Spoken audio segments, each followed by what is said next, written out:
in which, as the title of my paper indicates, I give a great importance to the 2 centuries in which the Mongols played a big role.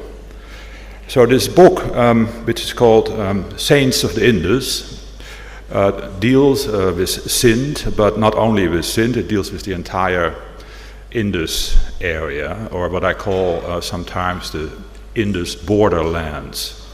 I consider there to be 6 of such Indus borderlands, starting with Kashmir, then moving down to the Afghan territories, and also including Kafiristan, and then Western Punjab, Sindh, and then Baluchistan. Today, of course, considering that we don't have very much time, and I don't want to deprive the subsequent speakers of their appropriate time, I would only focus on Sindh, mostly.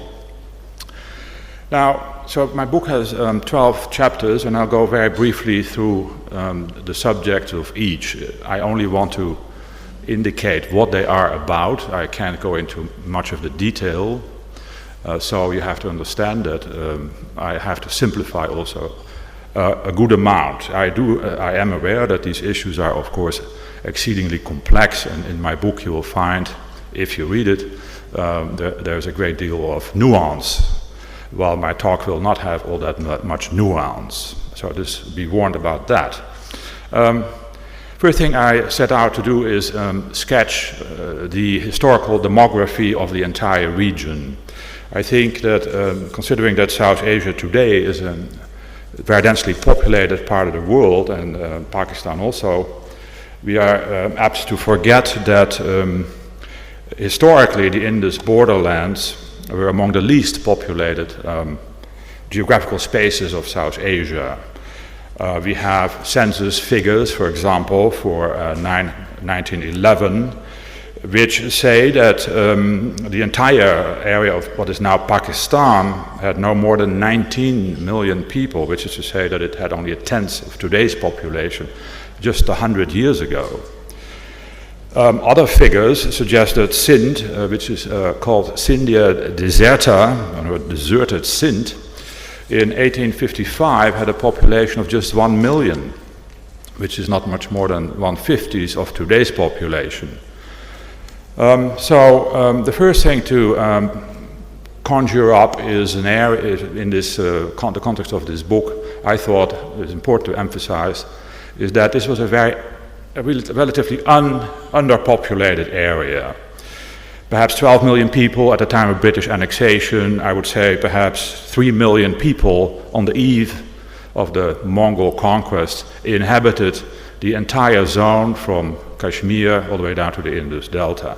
So that's the first, I think, very important thing to keep in mind, that we're talking about a much more empty space.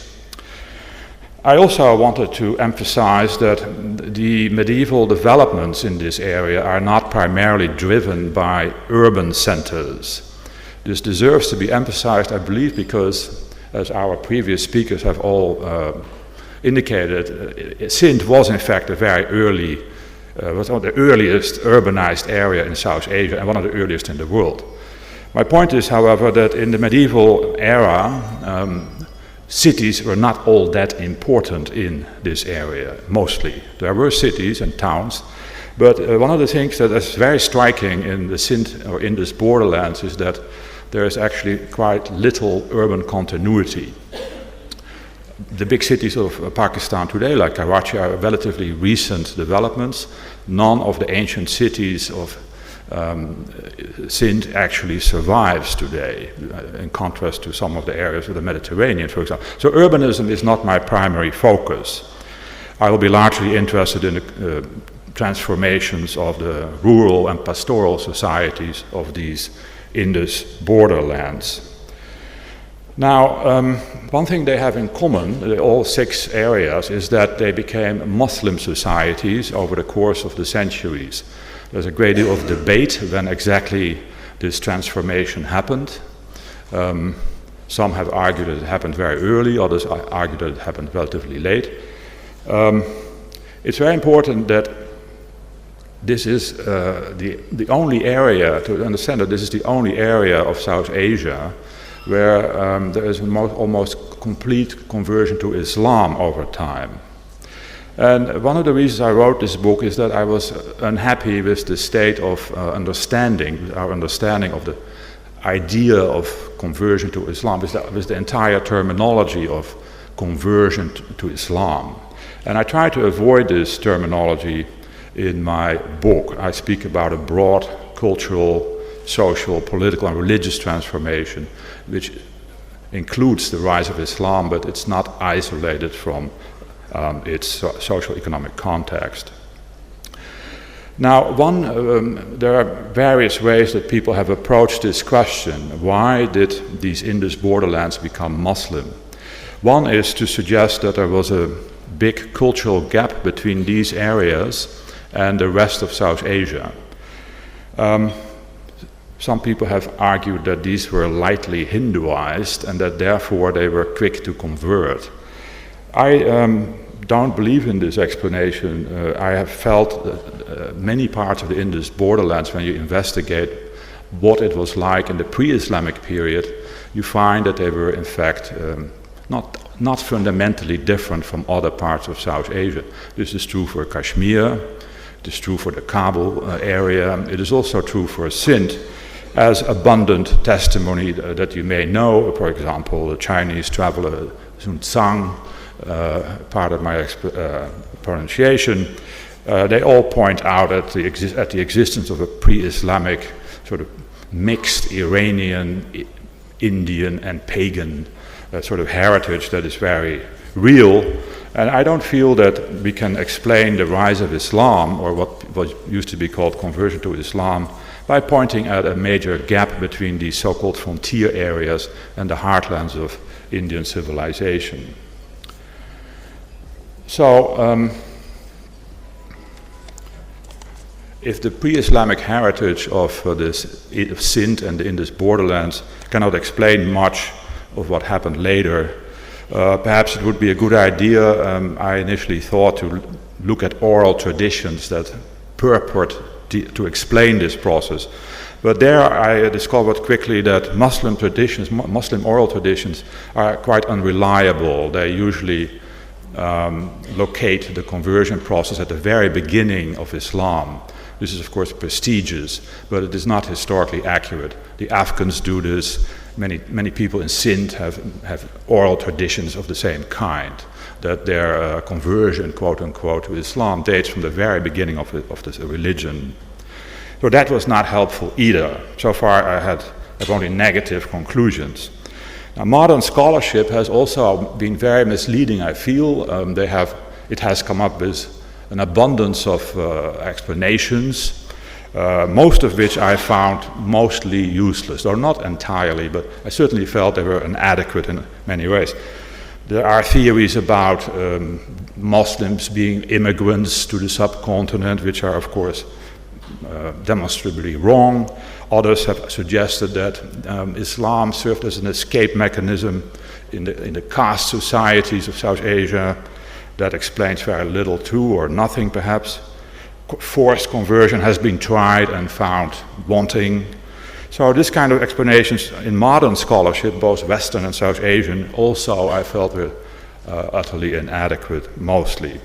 Today the dominant theory of Islamization or conversion to Islam is what I would call the so-called sedentarization theory. It says that people on the fringes of sedentary, settled, Hinduized society, when they were absorbed in an agricultural state and society, they gradually converted to Islam. This so-called sedentarization theory, sometimes called Islam as the religion of the plow theory, has actually acquired a long pedigree. We find it, for example, in a way we find it in Elphinstone's work on Kabul already. Irfan Habib, the Indian historian, has also used this theory in the context of the Punjab, and he explains the rise of Sikhism. But this sedentarization theory is mostly associated There's one American scholar whose name is Richard Eaton, and he advanced this theory over the course of the past 2 decades, both for Bengal and the Western Punjab, in other words, the Indus borderlands that we are concerned with here, and for Sindh. I think this theory has a certain amount of merit insofar as it relates religious change to long-term environmental change, and also locates Islam in a rural context rather than a solely urban one. At the same time, I feel that this theory too should be discarded, mostly. There are 3 things wrong with it, in my opinion. One is that, as we all learned over the course of the last 2 days, Sindh is, of course, the area of the earliest agricultural settlement in the subcontinent. To suggest that people who sedentarized became Muslims begs the question, because there were already many sedentarized people. Why did they then become Muslim? It cannot have much to do with sedentarization, in other words. The second reason that this theory is inadequate, in my opinion, is that, as I just explained, these areas are not lightly Hinduized. They were, in fact, committed to some kind of composite religion. There's no reason to assume that this commitment was any less than what existed elsewhere. And third, we have large numbers of Muslim pastoralists who are not sedentarized either, but who are no doubt committed Muslims. So this leaves me with no theory at all, and that may have cleared the ground, but it didn't give me an answer to my question: why do the Indus borderlands become almost entirely Muslim areas in the medieval period? So to answer this question, I'll keep that as short as I can. I felt, first of all, we should not compare Sindh with Bengal. This is totally wrong. Bengal was a newly created society in medieval times. East Bengal, at least, when the Ganges shifted to the east, we get the creation of a delta that didn't exist before, whereas Sindh and other parts of the Indus borderlands were very old. I compare the Indus area with Anatolia and the Persian plateau. That area has been exposed in the medieval era to about 4 centuries of Turkish, nomadic, and Mongol raiding, which basically destroyed the existing religious and social infrastructure over which the Byzantine Christian Church presided. I think it is very important to recognize that the Indus borderlands were also comprehensively wrecked by Mongol invasions over at least 2 centuries, and that this paved the way for a cultural transformation that was not possible or not easily possible elsewhere in the subcontinent, because their societies survived more or less intact.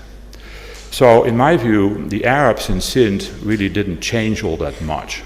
I don't believe that conversion to Islam on a local level occurred in the first few centuries of Muslim rule or Muslim Arab rule. The same, I believe, holds for the Ghaznavid and Ghurid periods. Only the Mongols entered these areas with large numbers of nomads. They entered it as nomads, and being there for 2 centuries also had a very destructive impact. We have a fair amount of evidence of that, which I try to lay out in all the detail I could get. And from Kashmir all the way down to Tata and Sindh, there's unanimous consensus, I think, in the sources, which, if you piece them together, are quite significant, that these Mongol conquests from 1221 until approximately 1398 were extremely destructive. Sindh effectively became an extension of Central Asia under the Mongols. This destroyed the the existing religious and social infrastructure. I was fearing that I would get the pink slip so quickly. So, yeah, well, I will wrap it up in 2 minutes, don't worry. Sindh, as I said, and the entire area of the Indus borderlands, they have in common that they were all comprehensively wrecked by Mongol invasions, which were largely nomadic, very similar to what happened in Anatolia and large parts of the Persian Plateau. It also, these Mongol invasions and migrations also triggered off widespread tribal migrations of others, such as Baluchis, Afghans, Hazaras, Mongol Turkish tribes, etc. There was a widespread population, dislocation of populations. The rise of Islam now, in the 14th century in particular, and conversion to Islam, occurs within this context. In my view, the rise of Islam and Muslim societies are part of a very broad restructuring effort of the entire political and social order, sort of an age of reconstruction.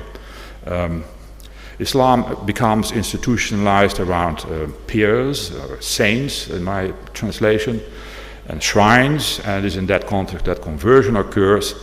But these pirs were also community builders in a medieval society that had been badly shattered. And so they provide a certain element of stability in the beginning, and they redefine rights and entitlements to land, for example. They become political arbitrators. They demarcate pastoral and agricultural lands. They formalize rites of passage of pastoral tribes. In other words, association with these pirs and shrines occurs in that context of societal reconstruction that followed upon the devastation of the Mongols, in particular the 13th and early 14th centuries.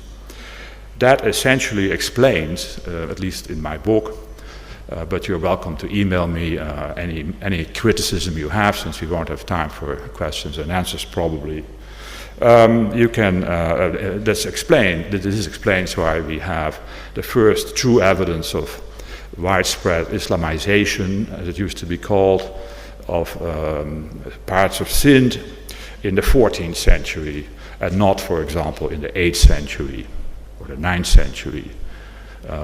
What was required was the destruction of a previous institutional infrastructure before this transformation could occur. And then there are also many continuities, of course, between the pre-Islamic and the Islamic order of things. That, in a nutshell, is what my book is about. Thank you.